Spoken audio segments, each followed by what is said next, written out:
Benvinguts, lletraferits! Tornem a ser aquí i us porto avui un gènere diferent tal com vaig prometre.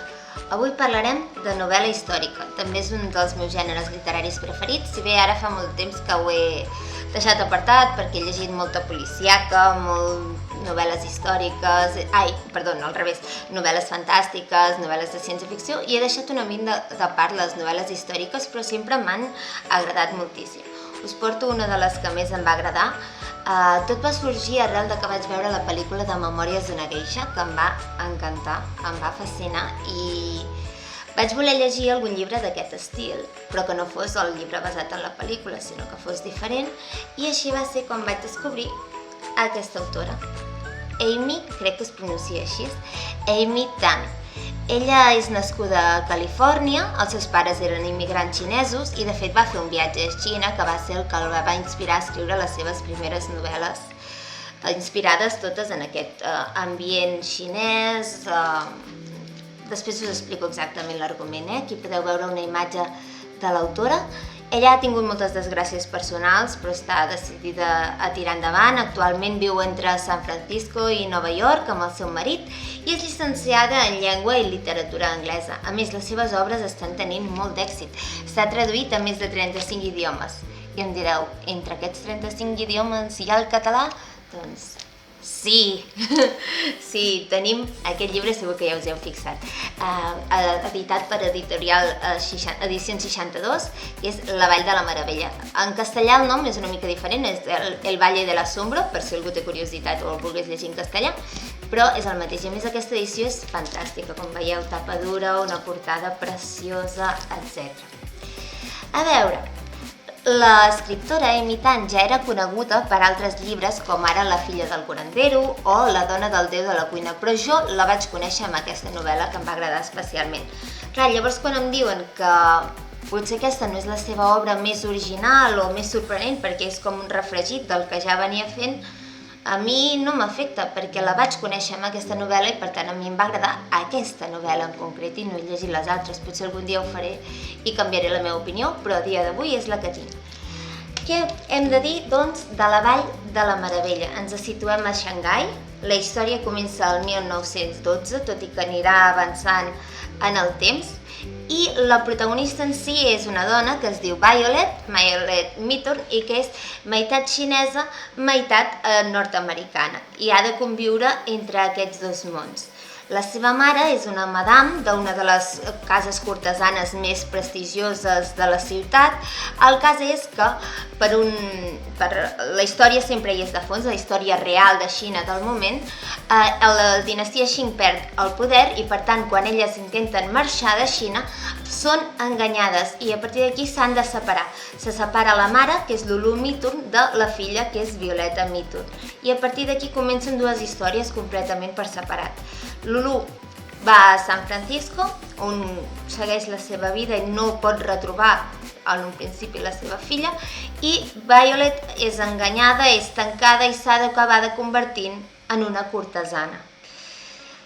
Clar, què passa? La nostra protagonista principal és Violet, que és ella en principi es creu superior a la resta perquè és meitat nord-americana, cosa que la converteix en un cert estatus. Hi ha un cert racisme en la protagonista, especialment a l'inici, i a més era filla de Lulu, que era una de les prestigioses madams de la ciutat. Per tant, el que comença a ser un privilegi per ella de cop i volta es veu reduïda a l'estàndard més baix de la societat i s'ha d'acabar buscant la vida i buscant quin paper té enmig d'aquest món occidental, oriental, etc. Però, mica en mica, aquest personatge que comença com sent adolescent, havent d'aprendre tot el que significa ser una cortesana, que pels que no ho sapigueu, seria com una prostituta de luxe, però diferent de com l'entenem aquí, perquè els homes puguin anar amb les cortesanes xineses s'havien de complir tots uns requisits, l'havien de festejar, li havien de fer regals, havia d'estar acceptat per part de la cortesana, s'havien A més, elles havien d'estar ensenyades no només en l'art de la seducció, sinó també en l'art de la cultura, de l'escriptura, havien de saber mantenir una conversa, havien de saber tocar instruments, havien de saber cantar. Es tractava de que fossin persones que poguessin entretenir realment els homes amb nivell no només sexual, sinó també cultural, etc., que els poguessin estimular en diversos àmbits. El cas és que aquesta Violeta té una relació ja de per si complexa amb la seva mare i després se sent completament abandonada, tot i que és per culpa d'un engany, realment ella no l'ha volgut abandonar. Però mica en mica acabarà trobant el seu camí, tot i que bé, com al principi és un adolescent, evidentment es vol revelar tot això, però si veu empesa, no té altra opció. I llavors ella lluitarà per fer el seu propi camí, recuperar qui és i reconciliar-se entre aquesta dualitat que té entre el món occidental i el món oriental.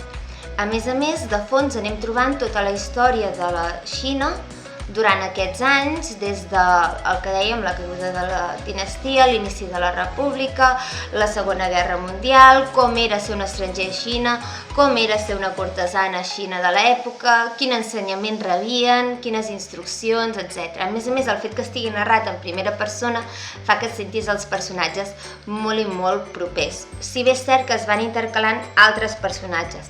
Aquesta és una de les dificultats de lectura de la novel·la. Hi apareixen molts personatges perquè la història s'allarga al llarg de molts anys i per tant pot ser una mica complexa recordar qui és qui quan ens apartem dels més principals, però tot i així és bastant fàcil de seguir. Punts forts que he trobat a la novel·la. Doncs justament al contrari del que havia dit anteriorment, en aquesta hi trobem una gran profunditat en els personatges, és una novel·la pensada per emocionar, pensada per arribar-te i que hi ha molta introspecció, molt diàleg intern dels personatges, t'ajuda molt a entendre'ls i d'aquesta manera evidentment hi acabes empatitzant, la Violet l'acabes coneixent quasi bé. Tot i així, no és la mateixa Violet la que comença la història que l'acaba. Aquesta és per mi l'altra part bona de la història i és que els personatges són rodons, són complexos i com que passen els anys veiem com van evolucionant. En el cas de la Violet, com ella mateixa es retroba i fa les paus amb el seu propi origen, com va trobant el seu propi camí, etc. Llavors aquesta part d'evolució dels personatges li dona un realisme a la novel·la molt potent, així com els ambients de fons o paisatges que ja us he dit que realment a vegades et fa sentir que estàs ben bé al Xangai de l'època per com et descriu els carrers, els ambients, els personatges, els vestits. Et fa sentir com si estiguessis en allà i a més ho fa amb molta delicadesa. L'altra font de realisme de les novel·les serien les relacions entre els personatges. Si bé el personatge principal és Violet, tenim la relació complexa amb la seva mare, Lulu Mitun, que anirà apareguent com a personatge, i després la relació que tindrà ella amb la seva filla, que tampoc serà gens fàcil.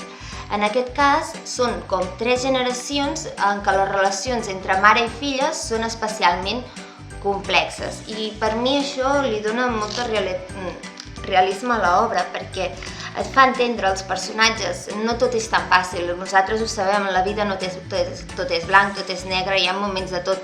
Bàsicament les relacions entre aquestes dones les podríem definir com una relació d'amor-odi.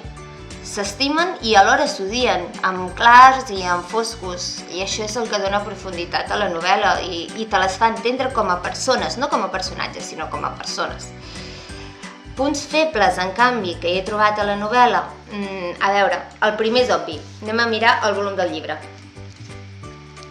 Són cap a 600 pàgines, si no ho he comptat malament, us ho podria dir exacte, però sí, mira, 680 pàgines. És un llibre molt llarg. És un llibre molt llarg i que potser no caldria que fos tan llarg. A mi no em desagraden gens els llibres extensos, gens, m'agraden, sobretot quan són apassionants i no puc parar-los de llegir. Però en aquest cas he de reconèixer que hi ha parts que són excessivament llargues, excessivament denses, que costen de passar, que potser la descripció no cal que sigui tan extensa, o potser aquest diàleg intern del personatge potser no cal que duri durant tantes pàgines. Segurament, és una idea meva, si es reduís l'extensió de la novel·la traient alguns capítols que realment no acaben d'aportar, com a llibre milloraria, però és una impressió meva. No ho sé, a veure què en penseu vosaltres si algun dia us la llegiu.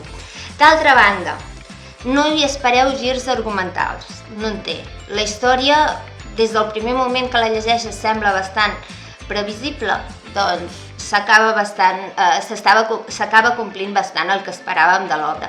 No hi aneu a buscar això, no es tracta de buscar-hi un final sorprenent o molta acció, no és un llibre d'aquest estil. Si voleu coses així, aneu a buscar altres gèneres, aneu a buscar altres autors, ja ho trobareu, cap problema, però aquest llibre no. I finalment, que potser a mi és una part que m'ha costat, perquè no és el meu estil, hi ha parts molt sensibles, tocant el que diríem la nyonyeria, la sensibleria màxima, o el que es diria patetisme. Hi ha parts una mica massa romanticones, una micona, o potser no ben bé, massa sensibles en general, com hipersensibles. No tenen per què ser relacionats amb el món de l'amor, senzillament amb el món dels sentiments, però portats potser a vegades massa a l'extrem. Els personatges es deixen endur molt pels sentiments i molt poc per la racionalitat, i en alguns punts això a mi se me feia especialment pesat. Però bueno, en general, és un llibre que m'ha agradat molt, és un llibre que recomano, és un llibre que vaig triar al Sant Jordi de fa 4 o 5 anys i no me n'arrepenteixo gens, i que us el recomano. Si no coneixeu l'autora, doncs encara més. Si ja la coneixeu, digueu-me què en penseu. Dieu si creieu que m'he de llegir els altres llibres de l'autora, cap problema. Jo estic aquí per escoltar les vostres recomanacions i estar-ne atenta. D'acord? Tant de bo també algun dia em facin la pel·lícula, per què no? Em recordaria molt a l'estil de Memòries d'una geisha, com ja he dit. En fi, ja sabeu que em podeu seguir a les diverses xarxes socials, que estic amb el nom de Bibliotuca, tant a Instagram com a Twitter, que segueixo bastant activa, que us vaig pujant pistes a Instagram de quin és el llibre del que parlarem aquella setmana, que la regularitat dels llibres sempre és una sorpresa, no sabeu mai quan penjaré vídeo. És el que té el meu canal, nois, a mi la regularitat em costa, treballo molt, estic enfrescada en molts projectes diferents i és el que hi ha, o ho faig així o realment no faria res. Però espero que sempre que pengi vídeo almenys hi hagi algú interessat en veure'l, i si em voleu deixar un comentari ja us ho agrairia al màxim. Espero que passeu una molt bona setmana i que vagi tot molt bé. Adeu, lletraferits!